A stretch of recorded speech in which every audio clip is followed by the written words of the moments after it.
내가 나를 올바로 인식하지 못하고 있는 사람들이 생각보다 많습니다. 우리 모두는 그런 영역이 있어요. 저는 굉장히 유용한 프로세스가 되지 않을까라고 생각을 했어요. 내가 인생을 대충 살았구나, 헛살았구나, 적어준 내용을 기반으로 나의 IDP를 계획하는 거죠. IDP로 이게 설계 4단계 이런 걸 하면 좋다, 자기 진단을 하고 목표 설정을 하고 개발 계획 수립하고 실행 및 피드백 하면 좋겠다, 이렇게 4단계를 말씀드렸는데 이걸 진지하게 받아들이시는 분이 얼마나 있었는지 모르겠어. 이거 조금이라도 한 주 동안에 생각해 보신 분 있나요? 아니, 왜 내가 이걸 고민을 해야 돼? 여러분 커리어 여러분이 고민해야 되는 거 아닙니까? 근데 왜 여기서 내가 이걸 고민해야 되는 거야? 그래, 이 형이니까 내가 해야지 뭐. 생각해 보신 분이 있는지 없는지 잘 모르겠어요. 저는 생각했어.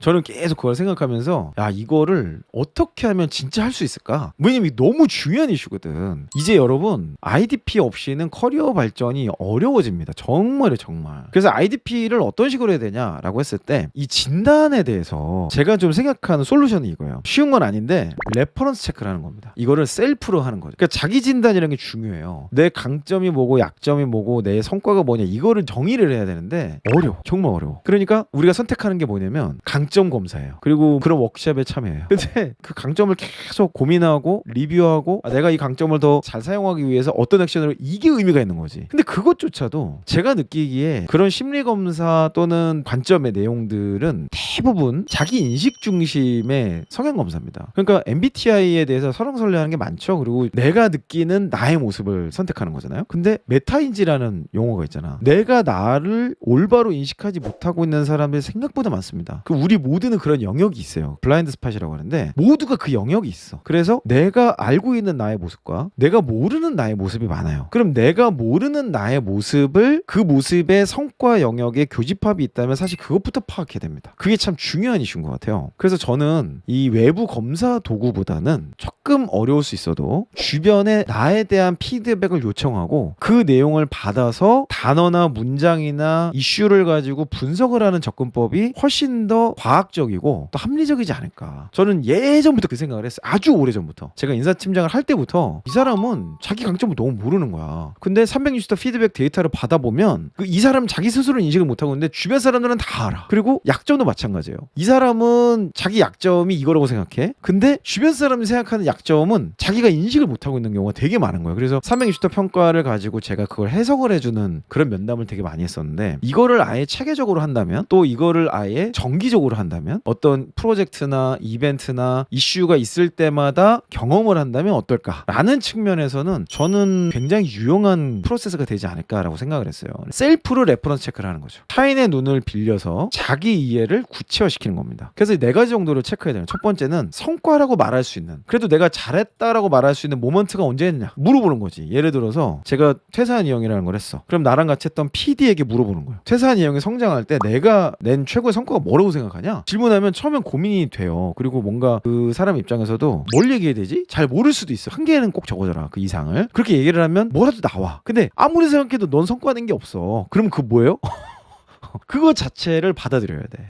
내가 인생을 대충 살았구나, 헛살았구나, 이렇게 받아들이면 돼요. 돌아보면 되는 거야. 근데 모두가 그렇게 생각하지는 않습니다. 그래서 여러 사람에게 레퍼런스 체크를 해보는 거예요. 그래서 성과라는 모멘트가 어느 순간에 있었을 거 아니야. 그럼 그 순간에 내가 어떤 강점 혹은 장점을 가졌길래 그런 성과를 낼 수 있었다고 생각하시나요? 라고 묻는 거죠. 그리고 또 반대로 제가 보완해야 될 점은 뭐라고 생각하십니까? 라는 것들을 이제 질문하는 거예요. 원래는 이게 레퍼런스 체크가 전화통화를 하는 거란 말이에요. 전화통화. 근데 이 시대가 요즘에 좀 그러기 쉽지 않기 때문에 오히려 설문지 형태로 만들어서 그 사람에게 함께 일을 해봤던 사람에게 질문하는 형태. 저희 회사는 CFR이라는 걸 하는데, 최근에 이제 뭐 팀별로 하는 데도 있고 안 하는 데도 있지만 팀 CFR이라는 걸 되게 장려했었어요. 예를 들면 프로젝트 팀이 같이 뭐 프로젝트를 했어. 끝나고 나면은 팀끼리 CFR을 좀 해라. 서로 피드백도 해주고 강점, 약점, 아쉬웠던 거, 프로세스 보완해야 되고 이런 거를 좀 만들고 서로 일하는 방식을 정리하는 시간을 가져라. 이런 것들을 제가 굉장히 권면을 많이 했는데, 그게 일종의 레퍼런스 체크인 거죠. 과정상에 그걸 계속 누적해가는 거야. 그러면 나에 대한 메타인지가 상당해집니다. 이거를 한두 번 하는 게 아니라 중요한 굵직굵직한 일이 끝날 때마다 하는 거지. 근데 이제 IDP라는 걸 설계한다라는 측면에서만 봤을 때는 매번 할 수는 없잖아요. 그러니까 지금 이렇게 IDP를 설계하는 시점에 나를 그냥 몇 년을 돌아보는 거지. 몇 년을 돌아봐서 저 사람이 그래도 나랑 일을 제일 많이 했던 것 같아, 저 사람이라면 나를 잘 객관적으로 설명해 줄 수 있을 것 같아 라고 하는 사람에게 설문을 요청하는 거죠. 그래서 그 사람은 뭐라도 적어줄 거 아니야. 그러면 그 적어준 내용을 기반으로 나의 IDP를 계획하는 거죠. 저는 이게 이게 아주 기초가 되는 요소일 것 같아요. 자기 진단한다, 자기 평가를 한다. 위에 제가 이론을 말씀드렸는데 구체적인 하우를 어떻게 할 거냐 했을 때는 셀프 레퍼런스 체크를 해본다. 마치 남 보듯이, 남 얘기하듯이. 택배나 이런 거가 오면요, 제 이름으로 안 오고 조수아라는 이름으로 와요. 조수아. 제 성은 조씨도 아니지만 제가 영어 이름이 조슈아예요. 조슈아. 그거를 이제 한국식으로 그냥 조수아. 그래서 거의 모든 그 사이트는 다 조수아 이름이 등록이 되어 있습니다. 누가 보면 여자인 줄 알 거예요. 아무래도 좀 여성성 있는 이름이니까. 근데 어찌됐건 간에 이영이라는 사람이 조수아를 보듯이, 다른 사람 보듯이 이 사람에 대한 객관적인 정보를 수집하는 그런 걸 노력을 해보는 거지. 그런 과정을 통해서 가장 현실적이고 가장 입체적인 자기 진단이 될 것이다 라는 게 이제 저의 제안입니다. 자기 진단이 제가 보기에는 IDP 설계, 뭐 커리어 발견의 한 70%일 것 같아요. 회사엔 그런 사람이 없어요. 그러면 문제가 심각한 건데? 그렇지 않아요? 회사에서 나랑 함께 일하는 사람들이 나에 대해서 피드백을 못 해준다면 지금 나의 커리어는 어디로 가야 되는지 생각을 해봐야 됩니다. 앞으로도 발전이 어려울 수 있어요. 그러면 이직해야 되는 거야. 그러니까 IDP라는 거는 결국에는 어떤 역량을 끌어올리기 위해, 능력치를 끌어올리기 위해서 목표를 설정하고 이 갭을 좁혀나가는 과정이거든요. 이 계획이야. 이 계획인데 일단 얘가 올바로 세팅을 했냐? 요게 이제 안 맞아. 그리고 이거를 내가 지금 발전시키는 걸 어디까지 이거 설정할 수가 없어요. 그러니까 요런 부분들을 할 수 있다. 네트워킹하는 모임에서 20년차 되시는 멘토분이 커리어 설계를 엄청 자세하게 해주셨는데 이런 거 참고해볼 만하죠. 저는 해아래 새 것이 없다. 확신합니다. 어차피 대단히 안 바뀌어요. 그게 용어가 좀 바뀌고 프로세스 이런 게 조금 바뀔 수는 있지만 큰 차원에서 다르지 않다. 그래서 어쨌든 이 체크 포인트가 4가지가 있는데 내가 성과를 내는 환경은 분석해봐야 된다. 여기 이제 가장 기초적인 내용이라고 좀 보여지고요. 이것만 해봐도 아마 정말 많은 생각이 들 겁니다. 제가 여러 번 해봤어요. 트래커스 또는 GDR 네트워크 뭐 이런 데서 몇 번 이런 식의 워크숍을 해봤는데 이것만으로도 내 인생이 평가가 됩니다. 스스로. 회사 내에서 자기 레퍼런스 체크하고 싶은데 회사 사람들 거의 대부분이 할 일 바쁜데 왜 쓸데없는 거 하고 있어? 이거는 제가 보기엔 소통의 노하우가 좀 필요해요. 미리 내가 이런 취지에서 이런 것 때문에 하고 싶은데 날 좀 도와줄 수 있습니까? 라는 걸 요청을 해야지 설문지 하나 띡 보내가지고 이거 좀 해주세요. 그럼 당연히 그런 반응 나오죠. 이 셀프 진단을 왜 하며 내가 이걸 통해서 일을 더 잘하고 싶고 그리고 당신의 일을 덜어주고 싶다. 내가 자기 개발을 퇴근하고 하고 싶은데 어떤 걸 해야 될지 좀 나에게 조언을 해달라. 이런 거를 사전에 잘 도움 요청을 해야 됩니다. 반드시 최소한 통화 해야 돼. 그래서 이제 그걸 도움을 요청을 하고 그 다음에 이제 설문지를 보내서 그 설문지를 피드백을 안 오면 또 다시 한번 부탁도 하고 힘들긴 하지만 그 과정을 통해서 아주 진지하게 나의 강약점과 내가 나아가야 될 모먼트들을 잘 정리할 수 있다라고 저는 제안드리고 싶은 거죠. 이렇게 진단을 하고 있는 두 번째는 조금 더 구체적인 표상을 잡는데 저는 여기서 버킷리스트라는 개념을 생각해 봤어요. 그래서 커리어에서 꼭 경험하고 싶은 10가지. 버킷리스트가 그거잖아. 죽기 전에 꼭 해보고 싶은 거. 내가 언제 은퇴할지 모르겠지만 은퇴할 때까지 이거 10개는 꼭 한번 해보고 싶다. 여러분 그런 거 있어요? 커리어적으로 나 이런 거 해보고 싶다? 전 있어요. 나 진짜 나 이거 진짜 한번 해보고 싶어. 우리나라의 그 방만한 조직 구조조정 한번 해보고 싶어요. 머스크 형님 했던 거 나도 한번 해보고 싶어. 그거 진짜 필요해요. 그러니까 커리어에서 꼭 하고 싶은 게 있어야 돼. 그래야 성장을 하고 그래야 구독자 100만이요. 그거는 전 별로 그거는 큰 의미 없어요. 구독자 100만 하면 뭐해? 뭐 조회수 비쌀걸?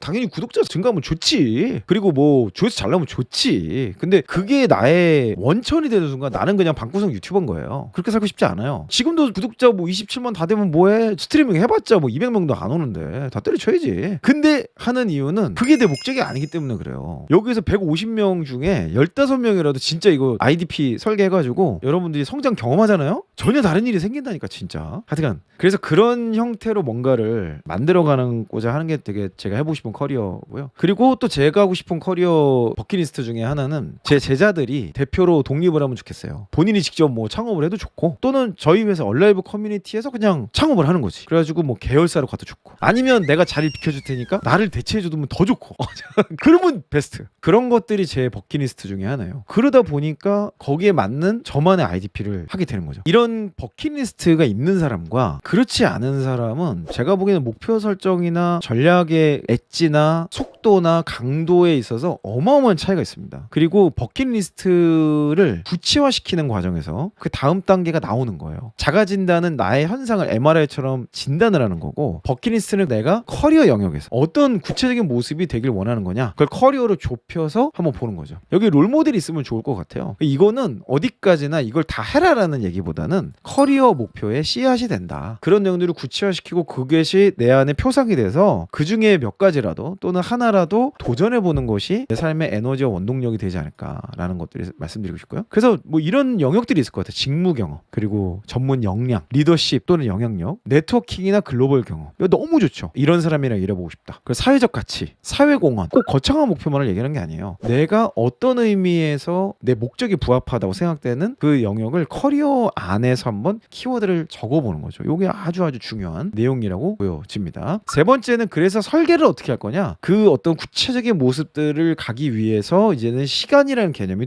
투하돼야 돼요. 그래서 1년, 3년, 5년으로 제가 지난주 설명을 드렸는데 이렇게 하면 좋겠더라고. 단기, 중기, 장기를 당장 실행할 수 있는 성장 목표. 그러니까 이게 현실적인 거죠. 그 다음에 현재 경력과 연관되는 확장. 예를 들면 이직 승진일 수도 있고 프로젝트 뭐 이렇게 있을 수 있겠죠. 5년은 아직 좀 멀어. 그러니까 내가 5년 정도 되면 이런 거 해보면 좋겠다라는 상상력 동원이 필요한 영역일 것 같아요. 이거를 위에 스마트에서 이미 해결은 하겠지만 리더십 키우기 이렇게 추상적으로 하지 말고 최대한 구체적으로 이렇게 올해 팀미팅 3번 이상 내가 주도해보겠다. 현실적인 얘기잖아. 이거는 그런 내용이 들어가면 좋겠다. 하드 스킬은 기술, 자격증, 전문 지식 이런 카테고리를 가지고 한번 작성을 해보고, 소프트 스킬은 내가 협업을 어디랑 해본다든지 커뮤니케이션의 대상이 늘어난다든지 내가 누구와의 커뮤니케이션을 돌파해보겠다. 내가 누구와 협업하는 것을 한번 도전해보겠다. 이런 것들을 하나의 목표로 잡아보는 것은 굉장히 의미 있는 내용이라고 할 수 있습니다. 그 다음에 이제 커리어 비전이 하나가 또 될 수 있을 것 같아요. 뭐 직책을 맡는다든지 예컨대 내가 우리 팀에서 기획자 역할을 맡아보겠다. 내지는 조정자 역할을 맡아보겠다. 이게 영향력과도 연결이 되죠. 또는 팀장님이나 우리 책임자의 비서 역할을 맡아보겠다. 실제 비서는 아니야. 근데 비서처럼 이 내부의 스케줄이라든지 조율해야 될 것들을 하는 그런 역할을 맡아보겠다라는 것이 1년 내에 어떤 IDP의 되게 중요한 목표로서 기능을 할 수 있게 된다는 거죠. 이런 구분을 가지고 한번 쫙 작성해보면 좋습니다. 그래서 중요한 건 뭐냐면요. 목표를 문서화해야 돼. 문서화. 이게 정말 중요합니다. 대부분 머릿속에 정리가 안 되는 이유는 문서화를 안 해서 그렇거든요. 그래서 문서화를 할 때 구체화가 돼요. 구체화를 하려다 보면 문서화를 해야 돼. 이 두 가지가 동전의 양면처럼 왔다 갔다 하면서 업데이트도 하고 정리를 하게 되는 거죠. 그래서 마지막으로는 여기까지 하고 나서 꼭 공유를 해야 됩니다. 다른 사람에게 나는 이 IDP를 이렇게 작성했고 이런 도전부터 할 겁니다. 그리고 그런 모임에서 이런 것들 주기적으로 정기적으로 리뷰하고 업데이트하고 하는 것들을 해보면 어떨까. 그게 정말 좋지 않을까라는 생각이 좀 들었어요. 그래서 제가 오늘 이제 쭉 설명드린 요 내용들을 보면서 이거는 너무 좋을 것 같은 거예요. 이게 사실은 제가 이거를 하고 있는 이유 중에 하나는 기업에서 이런 요청이 많습니다. 기업의 니즈가 굉장히 커요. 특히 대기업 중심으로 직원들의 자기주도적 성장의 솔루션을 못 찾고 있어요. 거기에 대안처럼 나오는 키워드가 IDP입니다. 그래서 IDP에 대한 내용들이 지금 필요한데 또 시장에 딱 또 솔루션이 없는 거야. 그래서 그냥 강사들 불러가지고 심지어 저도 이제 그렇게 해서 대기업의 강사로 이제 몇 번을 갔는데 근데 그거는 한계가 있는 거야. 아무리 강의를 들어봤자 안 바뀌어. 제가 보기에 실제는 그래서 자기 객관화가 됐냐 그리고 내가 하고 싶은 뭐 해보겠다 이게 아니라 고객과 사업과 조직과 얼라이먼트된 진짜 내 전문성을 성장시키는 어떤 목표와 연결이 되냐 이게 설명이 돼야 되는데 대부분 거기까지 신경을 안 쓰더라는 거죠. 그러니까 제가 이제 사실은 기업들을 위한 기업형 프로그램 기업형 서비스로 시스템을 개발할 건데 제가 이거를 고민을 하는 과정에서 우리 구독자분들하고 좀 나누면 좋겠다 생각이 들더라고요. 자기 진단 이거 레포트로 한번 쫙 정리해 볼 거거든요. 그래서 저희 시스템에 들어오면 뭐 이런 것들 정보가 들어오면 당신의 어떤 이 레퍼런스 그리고 자기 진단 레포트가 짜잔 정리돼가지고 이렇게 IDP의 개발 포인트까지 데이터로 빌드업해서 제시가 되고 본인이 그 안에서 이제 좋다고 생각되는 건 선택도 해보고 이런 식으로 이제 발전을 계속해서 하고 내 직무와 현재 상황을 쫙 봤을 때 커리어 버킷리스트 추천할 만한 것들이 쫙 나오고 그런 것들을 통해서 회사 내 설계 플랜을 짜고 인사팀은 이걸 보고 그 사람 배치에도 반영하고 또 프로젝트 어떤 역할을 부여할 때도 하고 팀장들은 그 문서를 보면서 이 친구 면담하거나 코칭할 때 이런 것들을 터치해주겠구나. 얼마나 좋아. 그런 것들이 있는 회사도 있겠죠. 근데 활용을 얼마나 하고 있냐는 잘 모르겠고 또 없는 회사가 더 많은 것 같긴 해.